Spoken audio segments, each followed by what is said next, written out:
Part 2 of running backs. Before we get into that, give me one sequel that was better than the original. What do you think? One sequel that was better than, well, I mean, you're going to say Terminator 2. Oh, definitely. I wasn't going to, I don't know why I didn't think of that because it's one of my favorites, but yes, 100% Terminator 2. Empire Strikes Back. Yeah, I thought that's where we'd go.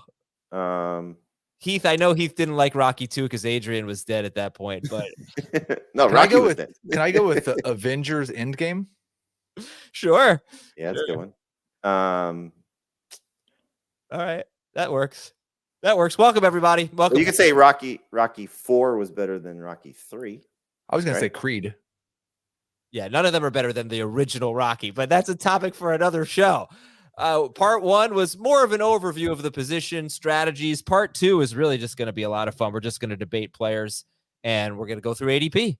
What's the worst sequel? Well, I have never seen Godfather 3, but I've heard that's terrible. Rocky 5 is dreadful. And then I'm just saying, just sequel number 2. Oh, the number 2, 1 to 2. Oh, Revenge of the Nerds 2 is really bad. And then they just get all the police academies were bad after the first one. I don't know. It's a tough question. Let's go to ADP so people don't kill us here. Oh, Thomas had a good one. Caddyshack 2. Oh, Caddyshack 2. That's a good one. Be the ball. Christian McCaffrey and Austin Eckler are picks 2 and 3. We're using Fantasy Pros ADP. If we look at round 1, we'll go round by round here. No Dave on today's show, by the way.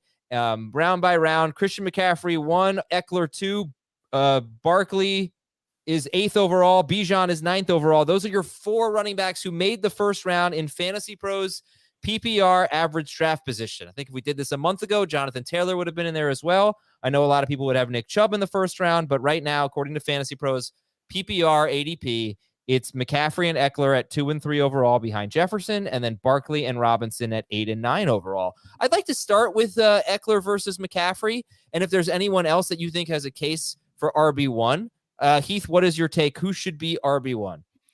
Yeah, I think it should be McCaffrey. And I just was tweeting about this morning. If you look at the running backs who have averaged at least 16 fantasy points per game over the last 3 years, you can look at that 3-year average in your CBS sports leagues. There's 11 of them. And McCaffrey is maybe the only one that you don't have legitimate reason to fear. He's a full year younger than Eckler. We've seen him produce elite numbers with this system. I think there's a little bit of concern maybe that Eckler doesn't see as many targets in Kellen Moore's offense that's going to throw the ball downfield more. So age concerns for Eckler. I think the injury concerns are pretty similar. A slight system concern. It's McCaffrey, and it's pretty easily him for me. Jamie, can you what do you think McCaffrey versus Eckler? And this is a PPR discussion, I guess, but let's expand it to other formats. Can you make the case for anyone else in non or half PPR? And not in half PPR, I would take Bijan Robinson over Eckler, and I'm struggling with PPR to take Eckler still over Bijan. I just think the upside for him, from what we've seen from running backs that profile like him, where he was drafted, plus you factor in the team that he's going to and just how much I expect them to run the ball, I think that he's got a chance to maybe be better than Eckler. And like he said, you're sort of banking on age, being potentially a problem for Eckler, but also in the favor of what Bijan Robinson is, at this point in his career, his first season. So I don't really hate when I see that happen, because I've seen it happen quite a bit, mostly in analyst drafts, where Bijan goes in a lot of cases too. But I think you just look at what Eckler has done and you bank on that happening with a hopefully healthy offensive line, better system in place. And I think as we get, excited about Kellen Moore's offense and what it means for the passing game, and I think Eckler benefits from that, you think about what the running game was in Dallas and how successful the combination of Ezekiel Elliott and Tony Pollard was. And maybe Eckler benefits from that as well, because I think as much as we always talk about his pass catching prowess, he does have a great ability to find the end zone on the ground as well. And that's something I think gets overlooked.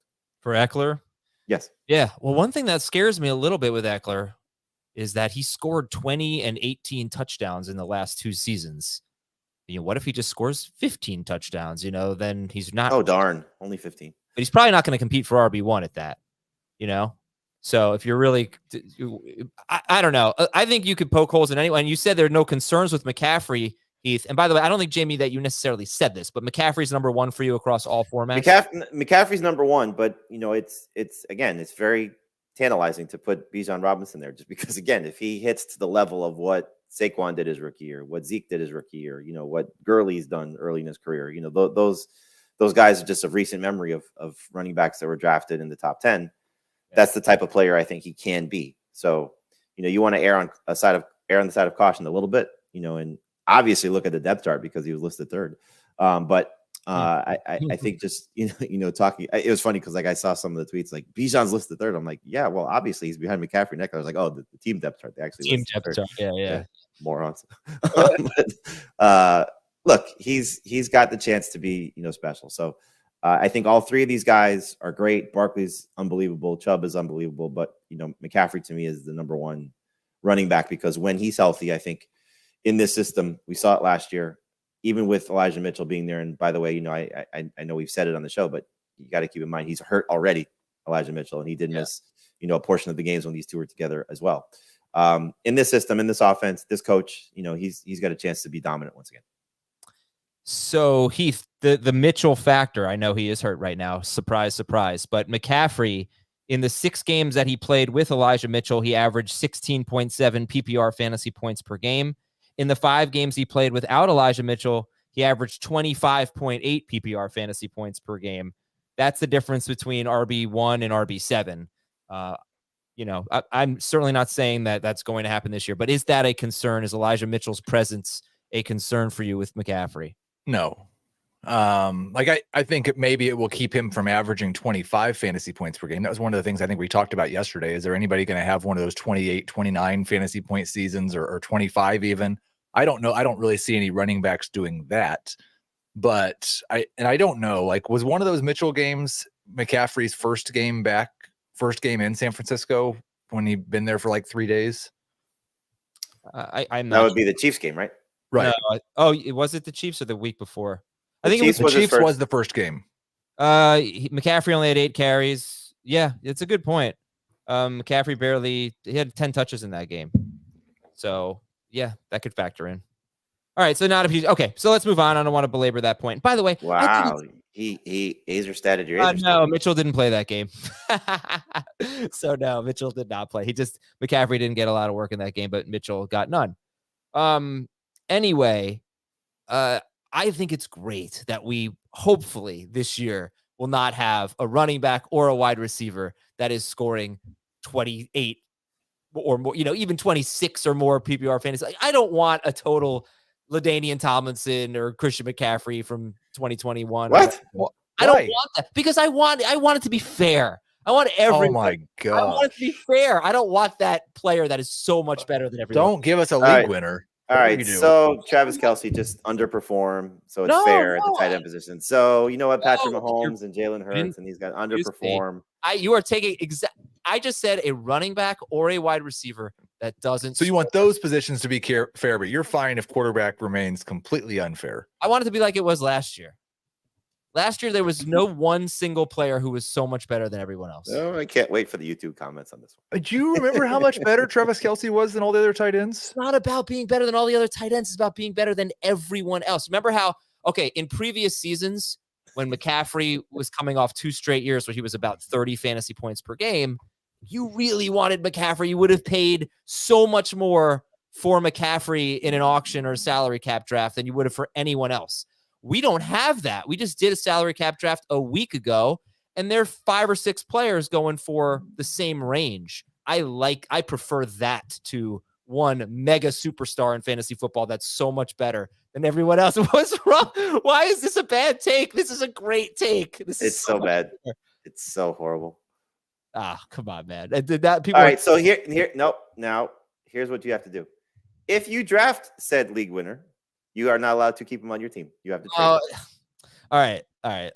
I just hope it plays out more like last year. Anyway, how about if we've established Heath, where do you have Bijan? He's RB There's a little bit of a difference. I'm sorry. I'm busy in the comments highlighting everybody's comments on YouTube and how they feel about Adam's opinions. He's around the 1-2 turn for me in PPR, and in non-PPR, he is, I think, a top 6 pick. And in half PPR? He'd be between 6 and the 1-2 turn. And where is he at RB? I have him at RB5. Okay. Who do you have ahead of him? McCaffrey, Eckler, and Barkley and Pollard. I'm surprised that you have Pollard ahead of him. All right. So the top 5 for everyone. For Jamie, it's McCaffrey, Eckler, Bijan, Chubb, Barkley. For Heath, McCaffrey, Eckler, Barkley, Pollard, Robinson. And just to be clear, like if Jacobs and Taylor were back at camp today and 100% healthy, they would be ahead of Pollard and Bijan. You guys have anything to say about Saquon Barkley in round 1? Is he an easy round 1 pick? Yes, I would say being back with the team. Adam goes to a medieval duel and hope it ends in a handshake. Matt. I would say that the fact that he came back on time and has been, with the team the majority of training camp is hopeful that he could build off what he did a year ago. Okay. But not be a league winner though. This was almost as good as Die Hard not being a Christmas movie after they interviewed the writer and he said it was a Christmas movie. Yeah, that was. All right, look, folks, are you not entertained? Any other running backs that you think should go in the first round? Actually, why don't we go to the round 2 running backs and you tell me who you think belongs in the first round? So according to Fantasy Pros, after the first 4 of McCaffrey, Eckler, Barkley, Bijan, we go to Nick Chubb, Derrick Henry, Jonathan Taylor, Josh Jacobs, and Tony Pollard. 5 players going between 14th and 19th overall. 5 running backs in the second round. Nick Chubb, Derrick Henry, Jonathan Taylor, Josh Jacobs, Tony Pollard. Do any of you think that any of these 5 are first-round picks in all formats? Nick Chubb for sure, and Tony Pollard for sure. I've got Pollard at the turn, and I would say Jacobs and Taylor once they get back. Not Chubb for you? No. Okay. And so not in PPR. Definitely in none. And half. He's close in half. All right, I think you're probably. I don't have a top 12 in half, so you're asking me this question. I'm just like, yeah. Right, but a lot more half PPR leagues than non-PPR leagues, so I'll just throw it out there. But, Jamie, I think you said you were on the Fantasy Pros podcast last week or a couple weeks ago, and they had Chubb as RB3. So for Heath, for you to say that he's a borderline first-round pick, I think a lot of people would emphatically make him a first-round pick, especially in half PPR. But anyway, where are you on Chubb? I don't know. I don't really expect him to see a big increase in touches this year. And I think that he has pretty much the same, like he's a couple of months younger than Eckler and those guys who are already 28. He turns 28 in the season. But that age, I know it seems arbitrary, but there's a big difference historically between the age 26, 27 season and between the age 28, 29 season. If it wasn't for Derrick Henry's age, I'd have Derrick Henry as a top 5 pick. So like it's just a little bit of concern there. And I think other people are expecting for Nick Chubb to have a bigger boost in touches per game than I am. He had 302 carries and 27 catches. Jamie, you said Nick Chubb is definitely a first-round pick. Yeah, I would have no problem taking him in the first round in any format. I think you can make a case he's top 5 in non-PPR easily, just based on the expected workload and his, I don't want to say just pass production, but his expected production. And then I do think there'll be a bump in the passing game to whatever degree we'll find out. I don't think he's going to be a 50 catch guy, but I think he could be in the 35, 40 range. So it's not that much of a stretch at 27 catches last year. So you take Kareem Hunt's, touches out of the equation. Right now, Jerome Ford looks like the number 2 guy there. They're very thin in their backfield. And right now Ford is hurt. So they're either expecting Chubb to take a big step forward or they're, going to find somebody else to help out there. And I don't know which route they're going to go. So I expect Nick Chubb to have at least one more dynamic season. Apparently do you Adam, do you have Chubb's finishes available because he did catch 36 passes in 2019 and had 298 carries. I'm just wondering where he finished in PPR that year. 7, 5? Number 8 per game. Yep. Number 8 per game. That was 2019, and he scored only 8 touchdowns in 16 games. He's never had a combination of catches and touchdowns. He did have that one year with the 36 catches. And I think that 2019, by the way, here's something that could give you a little bit of optimism. 36 catches in 2019, but most of them came without Kareem Hunt. I think that was the year Kareem Hunt played the last 8 games. And then after that, almost no catches. But in the first 8 games of that season, he was on pace for over 2,000 total yards and 53 catches and 13 touchdowns. Was that the year he led the NFL in rushing? No, I don't think so. No, that was probably 2020. He didn't ever, did he? He finished second. No, actually, yeah, it would have been that year. I'm sorry, it would have been that year. But okay, second. So anyway, yeah, that's the best stretch that we've seen from Nick Chubb without Kareem Hunt. It was 4 years ago, but in those first 8 games of the season, he was on pace for 53 catches, only 13 touchdowns. You could see more than that. You're hoping the offense is better. They haven't had a great offense in any of the years. But all right, point taken on Nick Chubb. Now, let me give you those 5 names again. And it's Chubb, Henry, Taylor, Jacobs, Pollard. I think based on this ADP, we would say Pollard is a great pick in mid to late round 2. And I know, like Heath, you have him the highest in this group. So just to give you an example of our ADP, because it's starting to look relevant. The running back order is McCaffrey, Eckler, Chubb, Robinson, Barkley. Say it, Robinson. What is it? McCaffrey, who's 2nd overall. Eckler, who's 4th overall. Chubb, who's 5th overall. Bijan, 6th overall. Barkley, 7th overall. But that's the order of running backs. Okay. And I would say I think Chubb should probably have a higher ADP on CBS than any other site. I think we have the highest percentage of non-PPR leagues of any other site. And our ADP combines all of the formats. Talk to me about Henry, Taylor, and Jacobs. How do you rank Henry, Taylor, Jacobs? Right now, it's Henry, Jacobs, Taylor. But as Heath said, if those guys report, I would move them both over Henry. I still have it Jacobs, Taylor, Henry right now. Jacobs, Taylor. When would you guys take Derrick Henry? I understand the concerns. Jamie, you especially. I know a little nervous about him. When would you take Derrick Henry? Well, I've been nervous for the last 3 seasons, and he's so yeah. I probably not want to take my advice on Derrick Henry, but I round 2, and we're seeing that more. So I think it's a combination of a lot of people being concerned, and the wide receivers getting pushed up in front of him in PPR. So I was curious. We did our non-PPR draft last night. You can watch the stream on YouTube. You could read the story on CBSSports.com, and he went, I believe it was 9th or 10th overall in that draft. So still a 1st round pick in non-PPR, which I totally agree. But in full PPR or even half PPR, I think he's around 2 pick. Still top 20. I would probably put him closer to 20 in PPR than I would 15.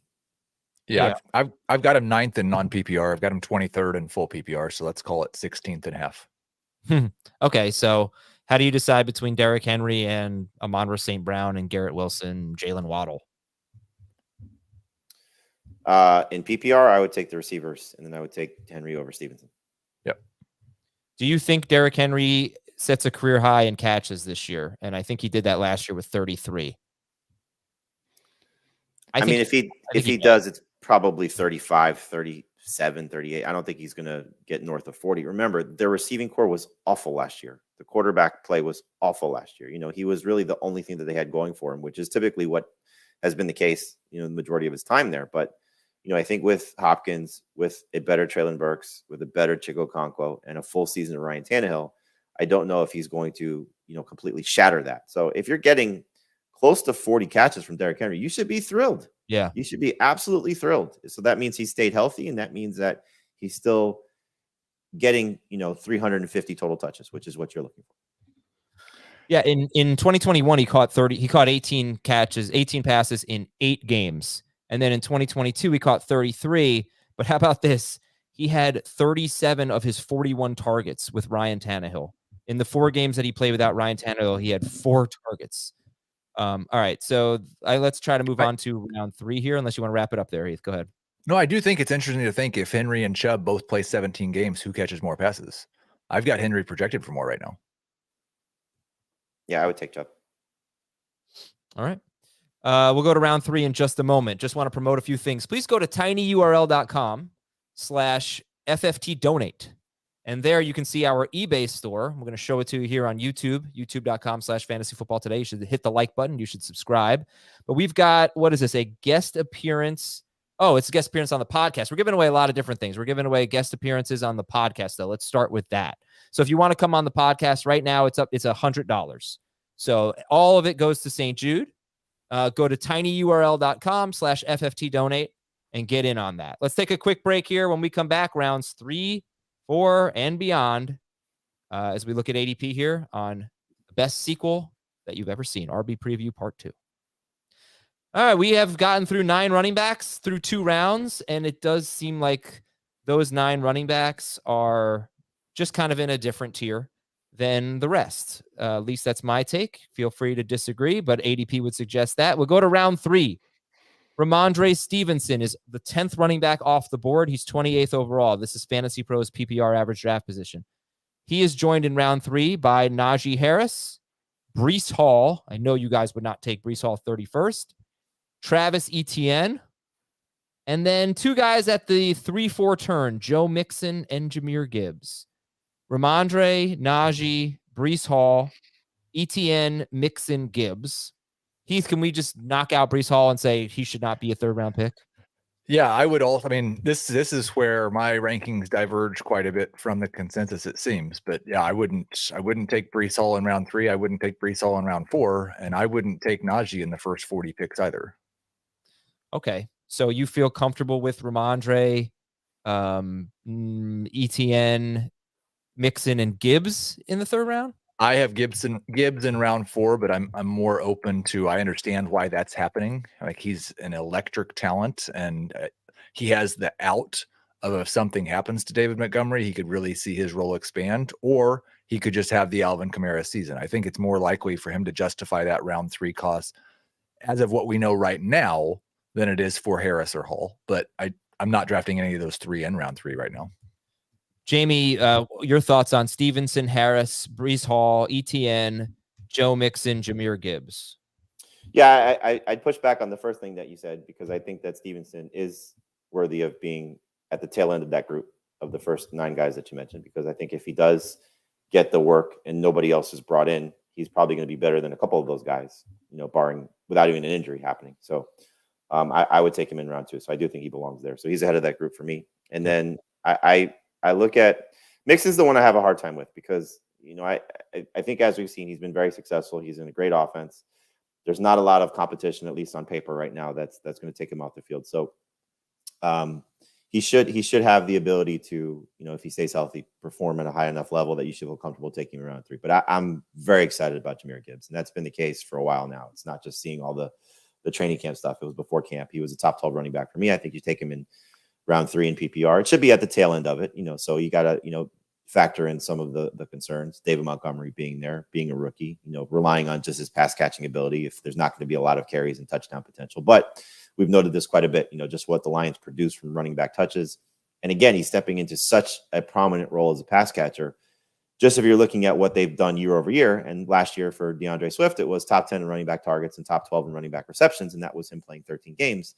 And the investment in Jahmyr Gibbs was nowhere near the investment that they made in DeAndre Swift. They want to put the ball in this kid's hands. And so then you factor in everything that you're seeing from him, and the move that he made on the Giants linebacker yesterday. I think it was Okereke, if I'm not mistaken. Okereke. I don't know if it was him, but I probably was. I thought that's what I saw. Yeah. He let, by the time the ball was in the air, he wasn't in the screen. He was so far past him on the move that he made. I mean, it's going to be fun. Like, he's the type of guy, like he said, the Alvin Kamara season, I think you're referencing his rookie campaign. McCaffrey had a similar type of path his rookie campaign as well, where a lot of it was pass catching. And it's a 6-game window where there's no real threat of a standout number 2 receiver. You could say Marvin Jones and Josh Reynolds and all this stuff and Sam Laporta.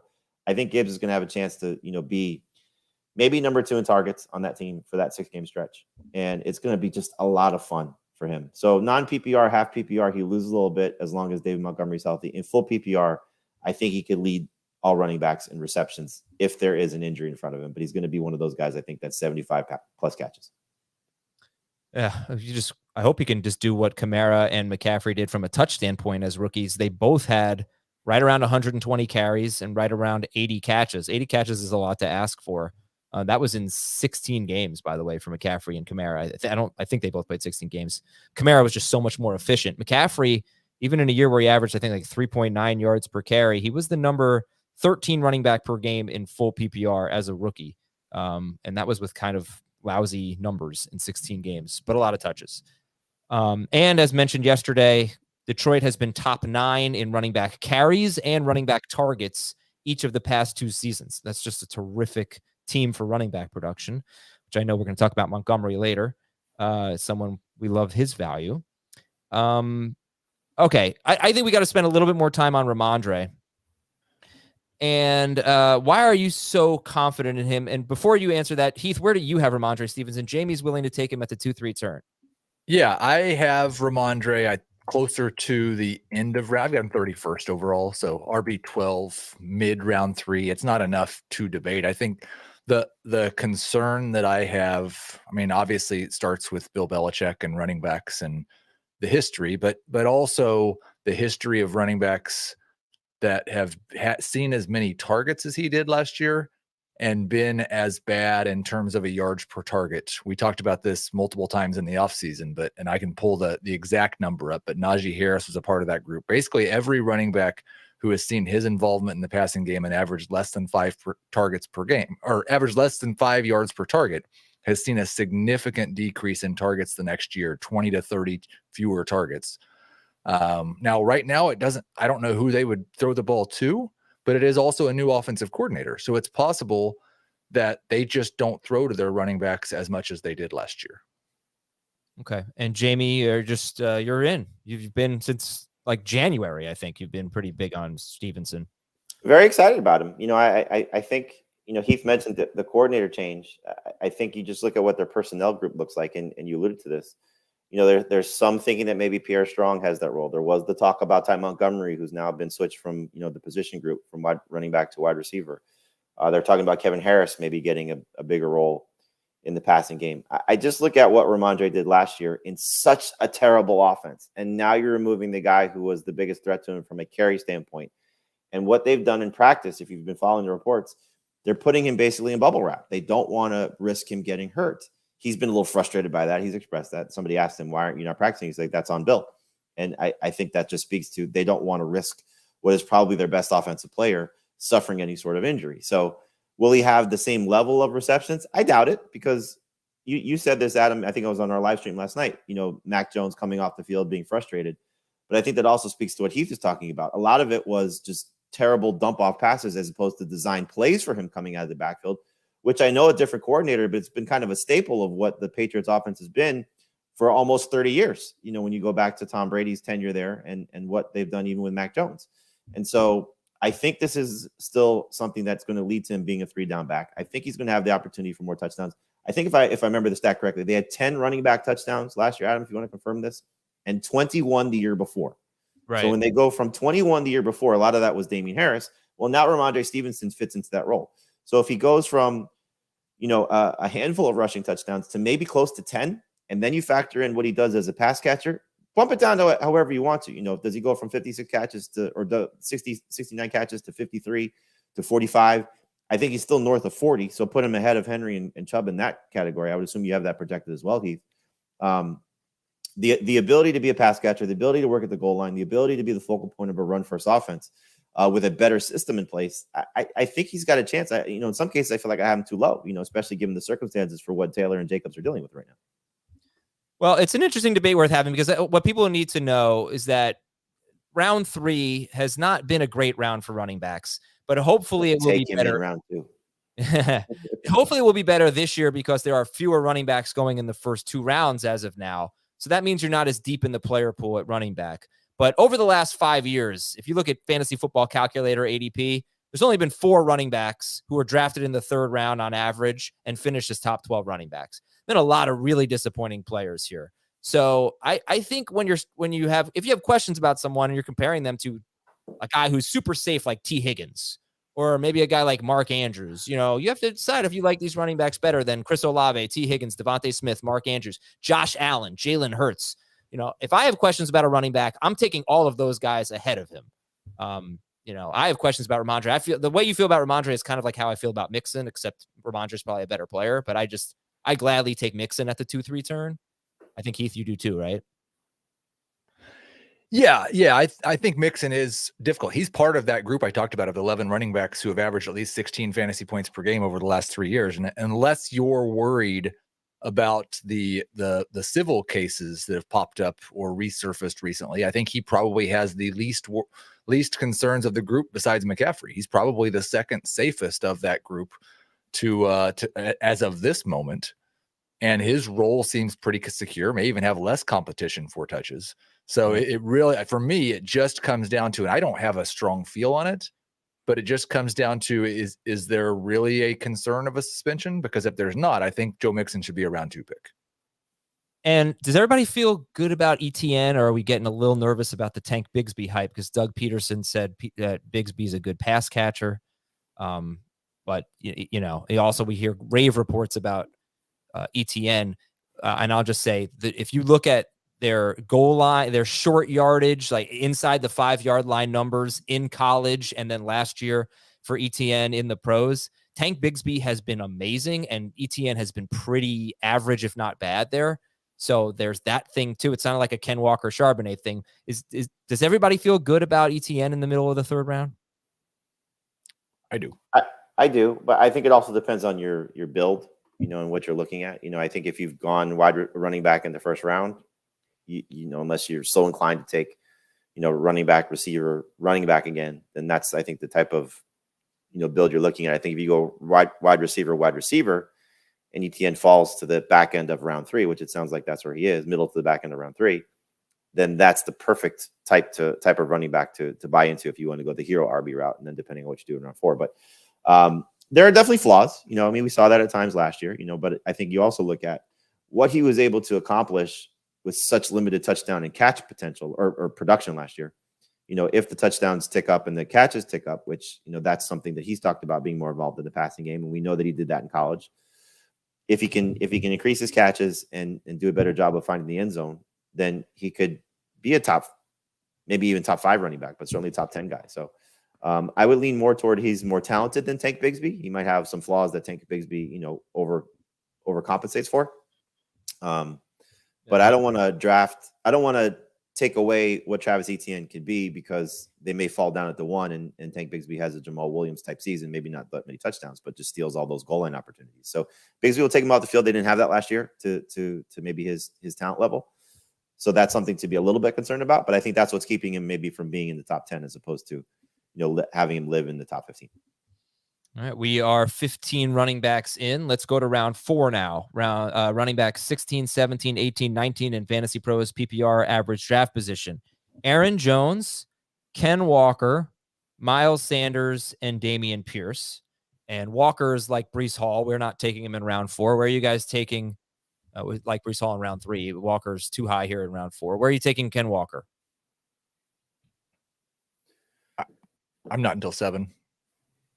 Yeah, I would start to look for him in round 5, but I would prefer to get him in round 6. And the longer he stays out, the more it's going to get closer to where Heath is. So it's hard to justify saying, well, he was so good last year, and now they drafted somebody that's significant competition, and he's hurt, and they may be a little bit more pass happy. So, you know, I think Ken Walker could be a league winning type of player if he still remains the lead running back in Seattle. But I don't know how you can say that with any certainty based on what Pete Carroll has said, that they're going to, you know, compete for the job. And right now, one guy is competing, the other guy's not.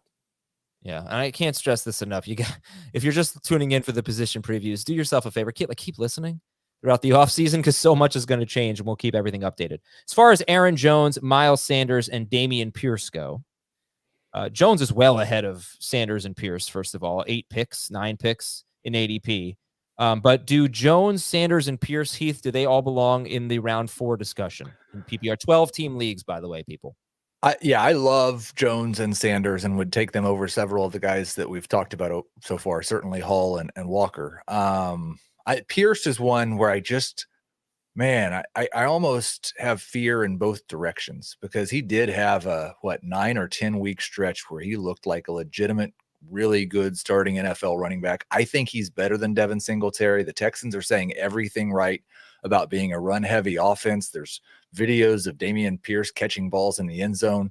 Like maybe he's gotten better at the pass catching. So I like all of the history suggests you should be skeptical about guys like Pierce, especially after a regime change in year 2 that just really outperform in year 1 their draft capital. But I think Pierce has the chance to be a top 12 running back as well. So this seems like a pretty good place for him. I think I'm a little bit lower. I have him early round 5, but I'm not anti Pierce.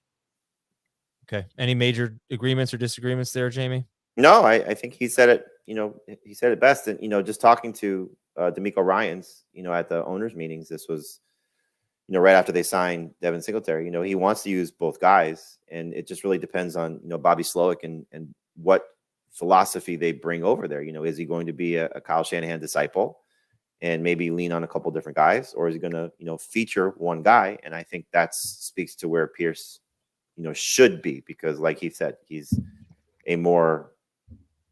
he has more upside as the lead running back there in all facets, fantasy and reality. All right, so you can see a very interesting trend here, or not, I wouldn't call it a trend, just very interesting data in ADP on Fantasy Pros.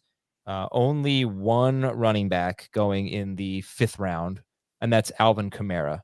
So I'm going to take a look at rounds 5 and 6 now. Again, the guys who were going in round 4 were Aaron Jones, Ken Walker, Miles Sanders, and Dameon Pierce. Let's take a look at some of the next guys in rounds 5 and 6. Kamara, Dalvin Cook, Cam Akers, James Conner, Rashad White, Alexander Madison, J.K. Dobbins, and DeAndre Swift. We're going to have some names here that we really like, okay? And that should be going ahead, way earlier than this. But let's talk about it. Kamara, Dalvin Cook, Cam Akers, James Conner, Rashad White, Alexander Madison, J.K. Dobbins, DeAndre Swift. And if these guys are really going in rounds 5 and 6, maybe it should influence, and they probably are, right? Maybe it should influence your RB strategy, right? I mean, do we see high-end RB2s here, potentials for RB1?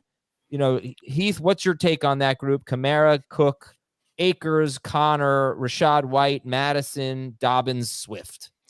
Madison and Connor are the 2 guys who I think should be going before this, and the 2 guys who I think have, like, if everything goes right, could be that high-end RB2 or borderline RB1 type season. And I'm pretty much fine with where Rashad White's going in that range. Kamara is more of a round 6 than a round 5 pick for me, and I think he's going first, so I don't really like him there. Dobbins, Akers, I think those guys in the 5-6 range are fine. There's still some backs that we haven't said their name that I would take ahead of some of these guys. But the 2 that I really like more than where they're being drafted are Madison and Connor, if they're round 6 guys. And Jamie, you like Dobbins in this discussion as well, right? I definitely do. I hope to see him, return to the practice field soon, because it's hard to keep saying, I expect a breakout, expect a breakout, expect a breakout. And he's, breaking out of the franchise. But it's I think a good spot for him. And, you mentioned this, Adam, your running back strategy. I think, if you pick early in the 1st round, this is the perfect opportunity. If you want to start with Jefferson or Chase, you come back on the 2-3 turn. And if you don't want to buy into Ramondre or Mixon, of the guys that we typically see in our drafts go there, then you could either take Mark Andrews or one of the quarterbacks. Or what I like to do is, maybe double up on the receivers there. And you end up with, I've done this a few times with the Jefferson, Smith, Higgins trio, and then come back in rounds 4 and 5 and then take 2 of these guys because they're typically available. So, I think it was our pick by pick where I started with those 3 guys. Is just the one that stands out to me. Those 3 guys, J.K. Dobbins and Dameon Pierce. And I love that, Right. So it's just an easy way to get by. It's a little bit harder when you're in the back end of the 1st round to do that, but I think you could still make it happen. But in any event, yes, I do think that this is where Connor belongs, where Madison belongs, where Breece Hall belongs. I think he should be, closer to this group. If you're just going to take a chance on him, at least you're minimizing the risk a little bit. But yes, those three guys. And what he said about Pierce, I kind of feel the same way about Madison, in that I think there's such a huge opportunity here for him and what we've seen in the small sample size when there hasn't been Dalvin Cook. But is he going to live up to those expectations and perform like that when he's given the full workload? So, if you're concerned about Pierce, if you're concerned about Madison, if you're concerned about Connor, because I know he's somewhat polarizing also, this is a good place to either avoid running backs, or I think, you let Miles Sanders potentially fall to the spot, or you buy into J.K. Dobbins if he does step on the field. I'm going to expand this to now to round 7 and 8.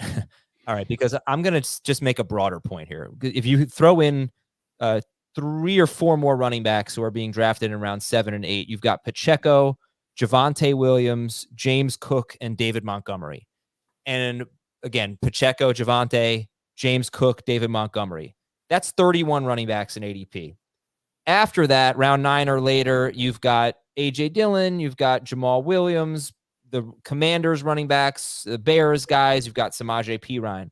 But if we focus on these 31 running backs, I know obviously you're not going to like all of them, but from the guys being drafted after the first 4 rounds, that's Kamara, Cook, Akers, Connor, Rashad White, Madison, Dobbins, Swift, Pacheco, Javonte, James Cook, David Montgomery. And I think you've got a decent chance as the offseason progresses of Ken Walker and Breece Hall, as you mentioned, falling in this range. That's a hell of a lot of running backs. And I don't know. I mean, I know the whole thing about the RB dead zone, but that sounds like a really good group to me. Maybe there's no league winners, but I think there are a lot of reliable starters. I'm not saying I'm going to guess it right. I might be wrong on some of them, but I wouldn't mind having 3 of those guys, if I could spread it out over 5 rounds or something. What do you think about the way I'm reading that? As long as there's no league winners in there, I think you're okay.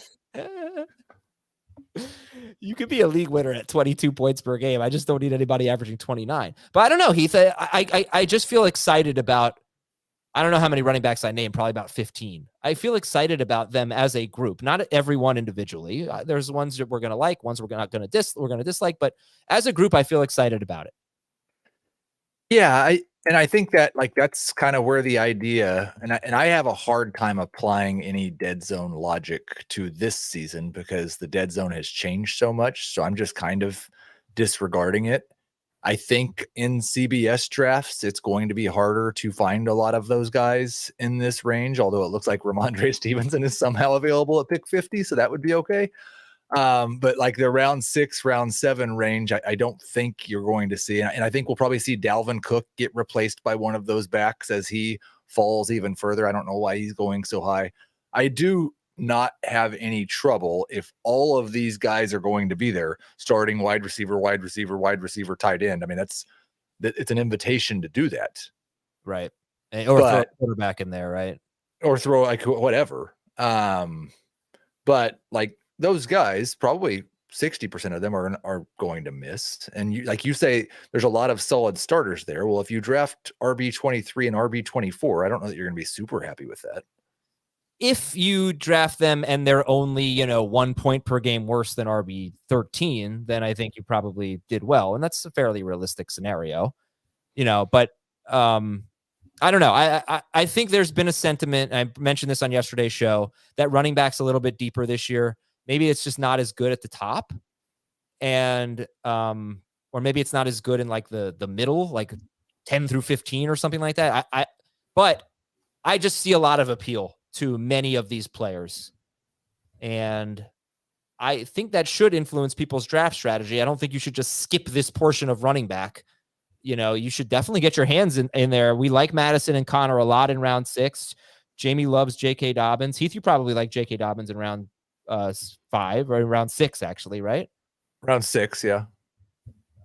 DeAndre Swift, we don't know what to expect from Javonte, but Javonte and Breece Hall coming back from ACLs. If Hall's ADP falls, I don't know. I see a lot of good players here. I know you love David Montgomery, where he's going round 8. Yep. That just seems silly. How is he falling that far? I can't. And I'm not the biggest David Montgomery guy, but he's stepping into such a great role. He's not going to score 17 touchdowns. It's a stretch for him to score 10. But I think you just look at the chance to be the lead rusher, and I use that term loosely, but lead rusher for a Detroit team that, has, again, been so good at producing running back touches. It's just a matter of A, will he have any role in the passing game? And B, again, how many touchdowns will he score? Because I don't see Jahmyr Gibbs coming off the field in a lot of instances, especially if he proves to be better than David Montgomery running the ball. But still, round 8 just seems silly. I do want to push back on that 1 point per game difference, because that sounded like too little for me. And looking at last year, I think it was about 2.5 points between 12 and 24. In my projections, I've got just a little over 2 fantasy point per game difference. And then it doesn't take long before you get to like RB 27 and it's 3.5, 4 points per game. So there is, I don't know that you should expect 24 to be that close to 12. Okay. There was a 2.7 point difference between RB's 12 and 5 last year. So if that's the difference between 13 and 24, it's not a huge difference when you're talking about 4 rounds, maybe in draft. Well, I think that's the key though. Like I think Miles Sanders could be right in that RB 12 range. If Jamie's got somebody that he thinks could be right in that RB 12 range that's going in the round 5, 6. Like I don't think you should be drafting guys that you think can be RB 20 to 24 in that range. You should be willing and excited about attacking that range if you think there are guys who are going to be top 12, top 15 running backs who are falling to that point. Does that make sense? Yeah. Totally. Yeah. I mean, if you have, so for like you and Sanders, for me, it would be, let's say, Dobbins. Right. I think it's just a matter of at what point are you buying in? But, and this is, drafting ceiling versus floor as well. Some people like to say, first or last, however you want to, phrase it. But, I think there are certainly players that you could say, okay, I'm going to take the player that has the most upside. So you would take, let's say, and I don't know who the comparison would be, but take a James Cook, maybe over a Cam Akers, the player that versus the player that you don't, the Rashad Whites, that have a chance to step into that role in the second year, as opposed to David Montgomery, who, even though he's switching teams, has sort of been just a guy in a lot of cases, so there are, ways to sort of frame it. But, I think, again, like you said, Heath, if there's, you just want to say 0 RB, but if you want to go 0 RB, this is just a great place to live, in these ranges, in these running backs in these ranges, because they all have the chance to sort of step up and play much better than where their draft capital. I want to make sure we don't gloss over anyone in this range here. So what do you guys think about rank Cam Akers, Rashad White, Isaiah Pacheco, and Javonte Williams, and James Cook, I guess. All right, you don't have to rank all 5 of them. If those 5 are on the board, who do you gravitate toward? Again, they would be Cam Akers, Rashad White, Isaiah Pacheco, Javonte Williams, James Cook. So if it's just in a vacuum, those 5, it's Rashad White. If it's knowing that I can get one a little bit later, I would wait for Cook. Yeah, I've got it ranked Cook, Williams, White, Akers, and then a very large gap to Pacheco. Why not Akers? Finished so strong, 3 straight 100-yard games, I believe, to end this season. Yeah, we've seen him have a really strong finish to a season before. I'm not certain that's going to carry over. I don't expect hardly. Akers ranks much higher for me in non-PPR than half PPR. He might be a 15 or 20 catch guy. They've got better pass catching options on the roster, and the Rams have not really been a team that throws to their running backs. Yeah. I am curious to see if he comes off the field in rushing down situations, but you're hearing Kieran Williams a lot in passing down situations, and right. That's a little terrifying.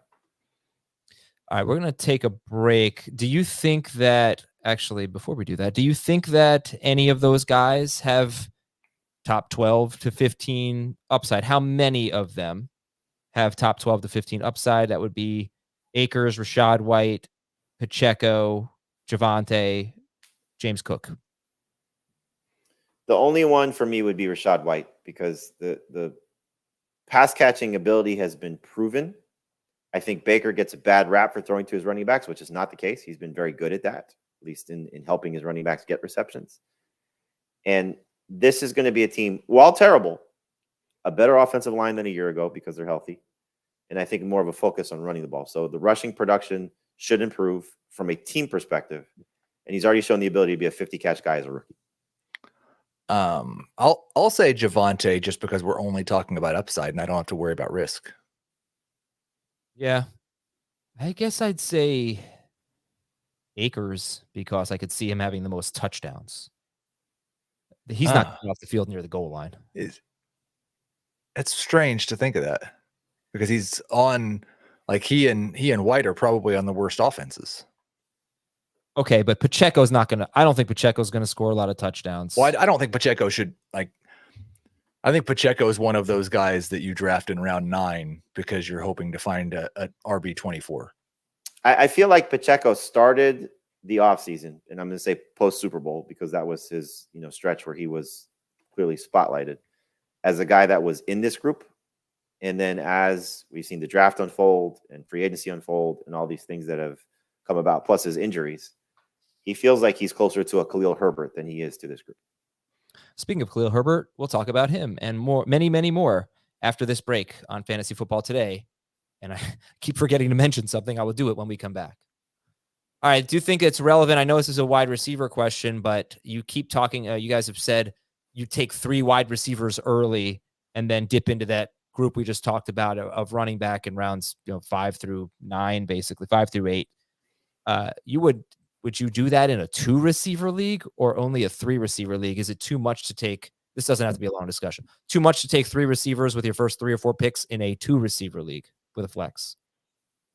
No, because Not I think you want to have a flex receiver as a flex. Yeah, I know. But if you pick one up that's good later in the draft or in the free agency, what are you going to do? You should probably try to have 4. You want to have one more than you should. start. But I don't know, filling up all your receivers possibilities that early. I don't know. Okay. Anyway, we'll talk about that tomorrow. Let's get deeper into the draft here. After David Montgomery at RB 31, 86th overall, we have AJ Dillon, Jamal Williams, Brian Robinson, Khalil Herbert. We can do just those 4. That's 94 through 112 in ADP. AJ Dillon, Jamal Williams, Brian Robinson, and Khalil Herbert. Jamie, do any of these have major appeal to you? Well, Dillon certainly does from the standpoint of, I think on his own, you can get by with him as a flex if he builds off what he did at the end of last season, where he was more involved in the passing game and certainly proved that he was the goal line guy. But he's an injury away from being a league winner. So those are the type of guys that intrigue me a lot because they'll be useful, but they also have that type of upside. But I think when you look at these other guys, first off, we kind of glossed over this with Kamara and now with Jamal Williams. What may have happened yesterday that sort of saved them with the not signing of Kareem Hunt.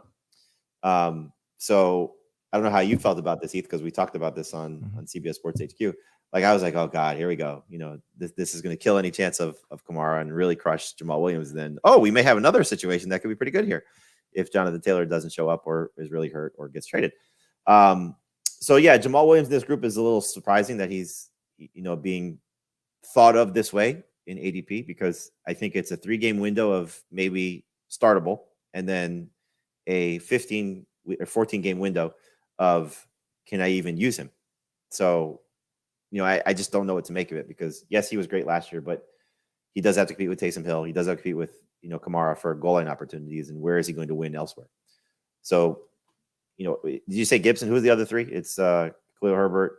No, we haven't gotten to him yet. Dillon, Jamal Williams. Oh, we did. Sorry. Dillon, Jamal Williams, Brian Robinson, and Khalil Herbert. So we didn't get to Gibson. Gibson's right after that. Gibson and Perine are right after that. We can go to them. Yeah, I in PPR, I like those guys better. You like who better than who? You like Gibson, better than Dillon and better than Williams and better than Robinson. Okay. Herbert's. I don't know how you guys feel about Herbert because he looked very good last year when he got those opportunities in those 2 games. When he's gotten double digits in carries last year, he was good. He was in all running backs with 100 or more carries. So, this is Azer statting a little bit because I think James Cook was right behind him at 92 carries. But all running backs with 100 or more carries, he led the NFL in yards per carry at 5.7. But all you're hearing is the pass protection is horrible and Roshan Johnson in the limited times that he did that in college was great. And so is that going to keep Khalil Herbert off the field in some pretty prominent situations, whether you think they're going to throw the running backs or not, but just playing time. And then you have Deontay Foreman there. So I think it's worth taking the shot on, like I wrote sleeper running backs for this week. It's worth taking a shot on basically all three Bears running backs. They're all going after pick 100.